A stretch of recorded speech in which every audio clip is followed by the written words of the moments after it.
Meron dito nakalagay 3/4. Tapos may tatlo sa gitna. Tapos meron tayong 1/4. Dali lang to eh. Ito yung number 1 natin. Number 2 natin, 1/2. Ano ba sunod? 1/3 na lang. 1/3. Tapos meron and 11/3. Tapos meron siya sa gitna na 4. Tapos ano pa?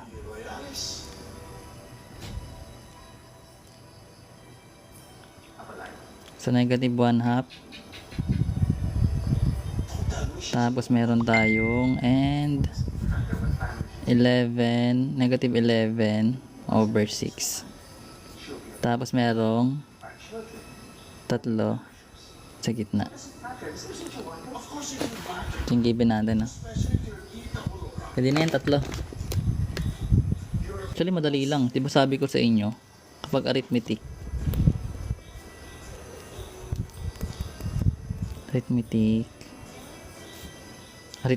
mean. Arithmetic mean yan. Yung pagsama ko na. Meron tayong 3. Number 1 is 3/4. Tapos may 3 space sa gitna. 1/4. Diba may formula tayo ng arithmetic mean, which is a plus b over 2. Basta meron kang middle term, pwede mong gamitin yan. Okay? Basta may katulad nito, meron tayong 3 space sa gitna, ibig sabihin meron ka dyang middle term. In this case, pwede mo itong gamiting formula. So yung a natin is yung 3/4. Pag pinag-plus natin itong dalawa, pag wala, kailangan mo kunin dyan yung common difference nila, basta arithmetic. Gawin natin parehas. So ito kasi may middle term, pwede na ito makuha. So magkakaroon tayo ng a plus b over 2. Yung a natin is yung 3/4. So magkakaroon ka ng 3/4 plus yung b natin is 1/4 all over 2, which means 3/4 plus 1/4. Anong sagot?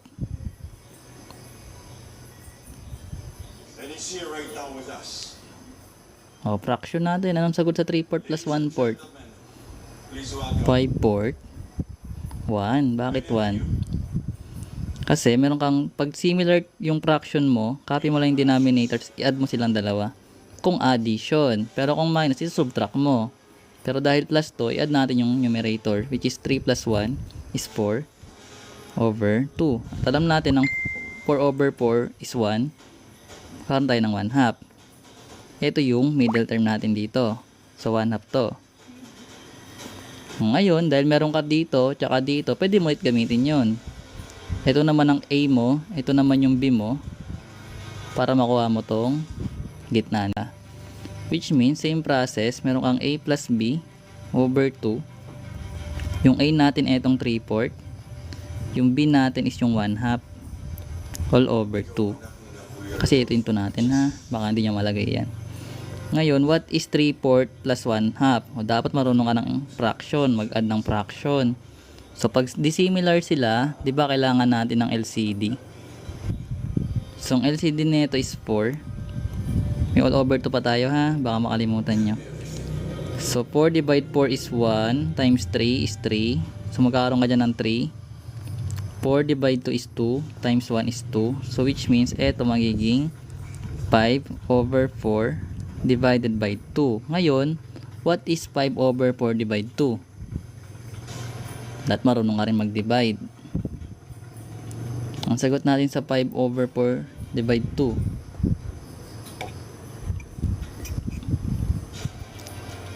Ang sagot. Para makaproceed tayo. Mas 9 na.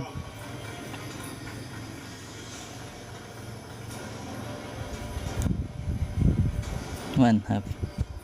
5 over 8. Kapag naman fraction, kung ganito yung format, kapag may whole number ka sa mga fractions mo, lagyan mo yan ng 1. Tapos ang kailangan mo lang i-multiply etong numerator, tapos yung denominator. Yan yung magiging numerator mo na bago. Tapos multiply mo rin to. Para ka lang nag-cross multiply. Sabihin 5 over 8. Ito. Magaling sa fraction. Ako nalilito kayo. Pwede nyo panoorin yung fraction dyan na pinost ko. Ang gusto nyo. Ang gusto nyo. Anyways, kasi tayo dito. Pwede natin gamitin to dito. Para makuha natin to. Which means, yung a plus b natin over 2. Yung a natin is 1/2. Plus yung b natin is 1/4. All over 2. Okay. Ngayon, i-add natin tong 1/2 plus 1/4. Ang sagot natin dyan. So, same process dahil dissimilar. Kunin natin yung dynamic LCD nila which is 4. So, 4 divided 2 is 2 times 1 is 2. Plus 1. Bakit 1? Kasi 4 divided 4 is 1 times 1 is 1. Which is magiging 3/4 to. Then, over 2. So, lagyan mo ng over 1. So, yung final answer natin will be what? 3/4 divided 2 is 3/8. So, ito yung magiging fourth term natin. Gets na yun ha? So, 3/8 na to. O, try naman natin kung gusto na. Ito kasi, pwede mo tong gamitin kung may middle term ka. Pwede mo rin siyang gamitan ng common difference. So, paano natin? Kunin natin yung common difference. So, yung formula natin is a sub n is equals to a sub 1 plus n minus 1 times d, diba? Yung general formula ng arithmetic. So, dapat meron kang a sub n, meron kang a sub 1, meron ka ring n. So, yung a sub n natin is what? Yung last term which is 1/4, diba? So, magkakaroon tayo dyan ng 1/4. Yung a sub 1 natin is yung first term which is 3/4, diba? Plus, ano yung n natin? O, dito maraming nagkakamali. Ano yung n natin?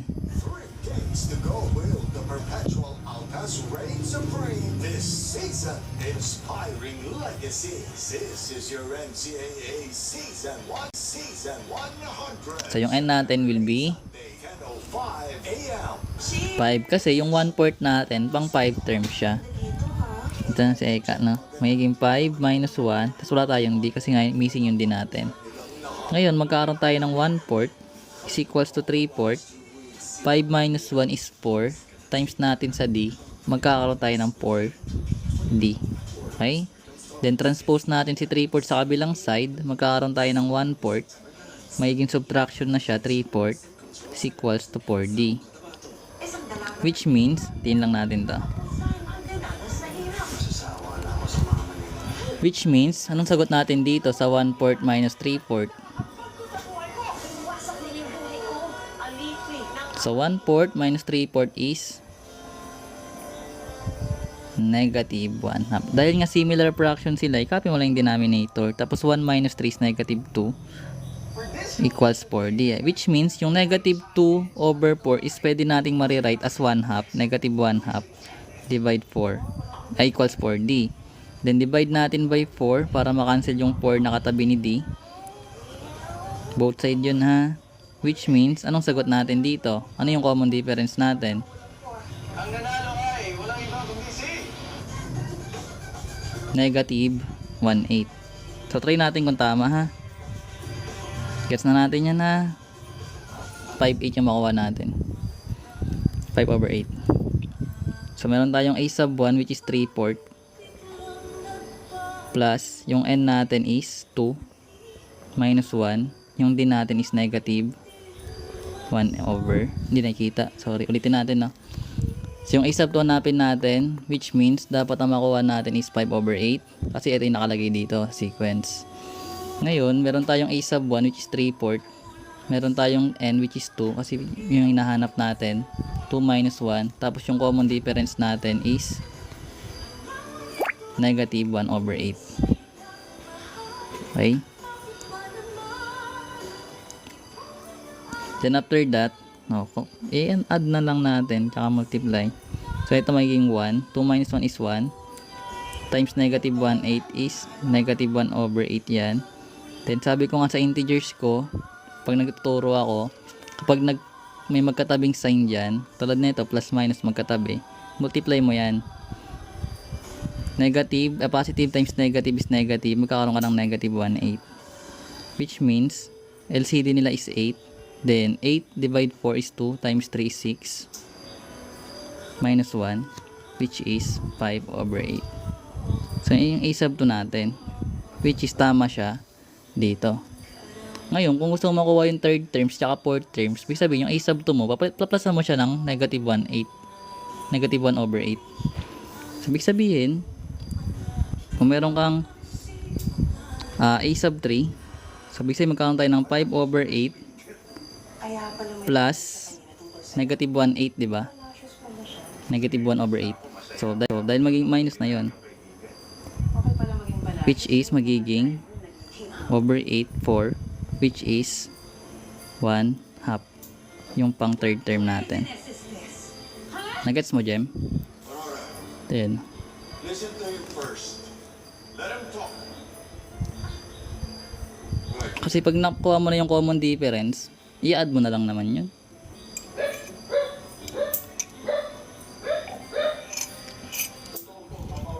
Gets mo, Jem? So, pwede rin yung ganito. Try natin another example. Yung secretary niyo pala. Saan? Kung pera yan, mukha tayong mapapatulong. So, number 2 natin. Try natin to. So, kunin natin yung common difference. Kasi apat yung nasa gitna eh. Wala tayong middle term, di ba? Which means, ang gagamitan natin to ng formula. Ulti na muna. Hanggang sa nabuntis mo si Mama. Sabi sa akin ni Mama, isang taong gulang pa lang po ako nung bigla na lang nawala si Papa. Ang huli po nilang usapan, Yung golden ratio, research mo na lang yan. Nahirapan din ako dyan eh. protektahan ni Mama. Okay na, Jem? Sekreto ni Mama na anak pala ako ni Sir Rodolfo Palacios. Slide dito na. So, dahil wala tayong middle term, hindi natin pwede magamit yung formula ng arithmetic mean na a plus b over 2. So, ang kailangan natin dito is yung common difference. Which means, punta ka sa formula mo, formula ng general formula ng arithmetic, which is a sub 1 plus n minus 1 times d. So, yung a sub 1 natin, yung a sub n natin is, yung last term is 11 over 3 na. Hindi, wag ka manood. Wala naman pumipilit sa'yo eh. Block pa kita eh. Then 1 over 3 yung first term natin. Kaya mo yan, pansinin yan, Jim. Wala nang magawa yan. We appreciate your presence here. Tapos yung n natin is Thank you. 6, diba? Kasi 1, 2, 3, 4, 5, 6. Block ko na ba? Equals. Kausapin mo muna siya. Pero maging pake ka, sunod yan sa bahay. Ang block na natin to, no? Ulit to eh. Mga ganito dapat din na sinasali. Ang last chat mo na yan, cool. Nawala na yun. Game na. Presto tayo, no? Same pattern natin. 1/3. Tapos may apat tayo na space. Tapos 11 over 3. Then, dahil wala tayong middle term, bawal gamitin yung a plus b over 2 natin. Kaya ang kukunin natin yung common difference nila. Which means, ito na yung a sub n natin, 11 over 3. Yung a sub 1 is 1/3. Yung n natin is 6. Kasi yung 11 over 3 natin is pang 6 term. Minus 1. Tapos yung common difference natin na d. So, magiging 1/3 yan. Plus 6 minus 1 is 5. Times d is 5d. Aurora, ano ba? Then, lipat lang natin si 1/3 sa kabilang side. Magiging minus 1/3 yun is equals to 5d. So, ito magiging, ang sagot natin dito, Hindi mo ba narinig yung kwento ni Peter? magiging 10 over 3 is equals to 5d. Then, divide both side by 5. So, ano magiging sagot natin? Oh, come on. Kuya Gaban. Bakit Ah. days pa lang, bumenta na yung kwentong yan? Kaya nga ito. So, sinimplify natin to. Anong sagot? No! Hindi natin ipapalit. So, 2/3. No! Hindi natin ipapalit. So, 2/3 na siya, no? Kagad, no? Kung gusto mo. Pero pwede naman siya maging 10 over 15, which is 2/3 pa rin. Ito yung magiging common difference natin. Tandaan, laging nakasimplify dapat, ha? Nasuwag ka niya sa hukay. O ngayon, dahil meron tayong common difference, i-add na lang natin dito. So, ano yung magiging second term natin?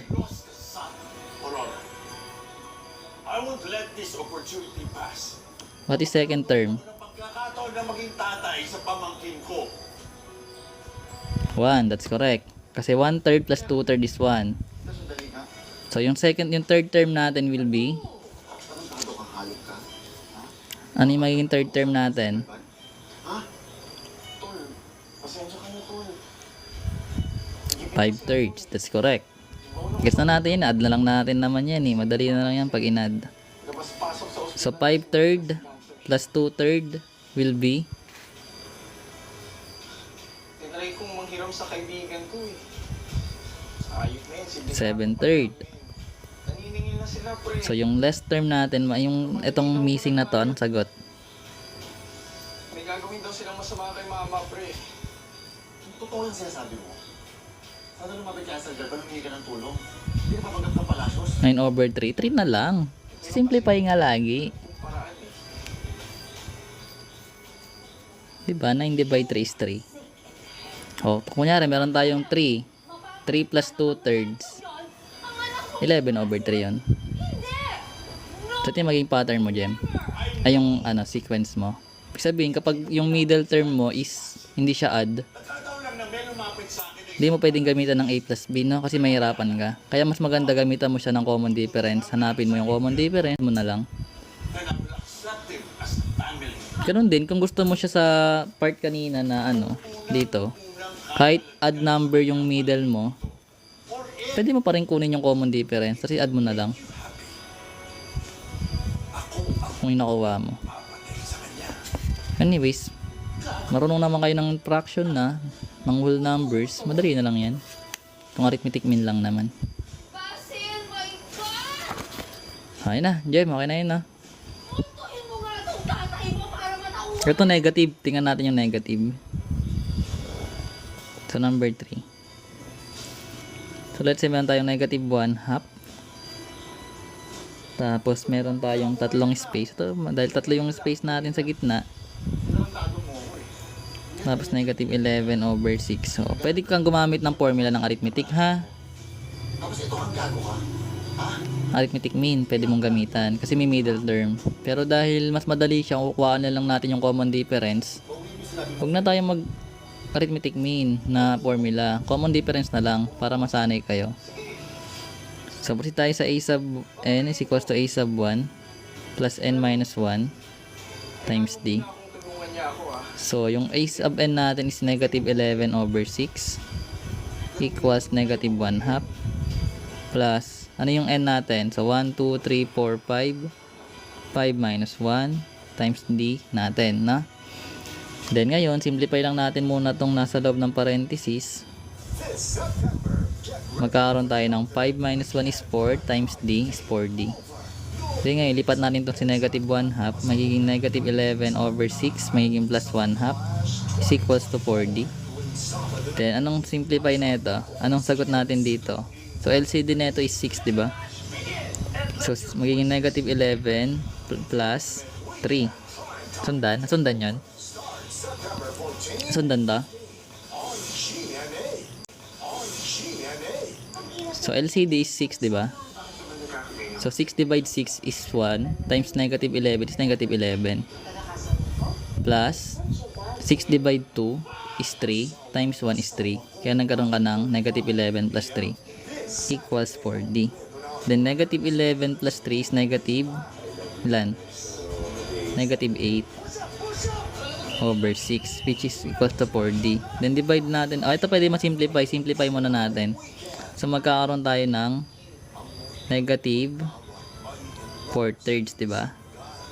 Is equals to 4d. Ngayon, dito sa kabila. So, meron tayong negative 4/3 is equals to 4d. Divide lang natin both side by 4 para makancel to. Which means, magkakaroon tayo ng, ang sagot natin dito.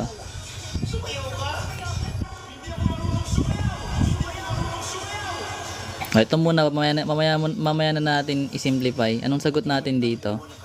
Sinimplify na nga diretso yun. So, magiging negative 4/12 yan. Which means, yung negative 4/12 natin is negative 1/3, diba? So, ibig sabihin, kailangan natin mag-add ng negative 1/3 para makuha natin yung next term. So, kung meron tayong negative 1/2 plus negative 1/3, ano yung magiging second term natin?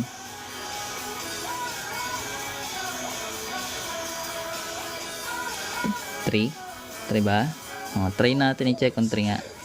So, ibig sabihin, yung a sub 2 natin, kailangan natin magkaroon ng 1/2 negative 1/2 minus na lang 1/3. Kasi positive times negative is minus pa rin, di ba?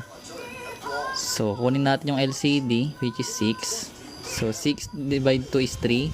Times negative 1 is negative 3. 6 times negative 3. 6 times 3. Divide pala. 6 divide 3 is 2. Times negative 1 is negative 2. Kasama yung minus sa operation. Mandali kasi siya pag ganyan. Ito yung magiging second term natin.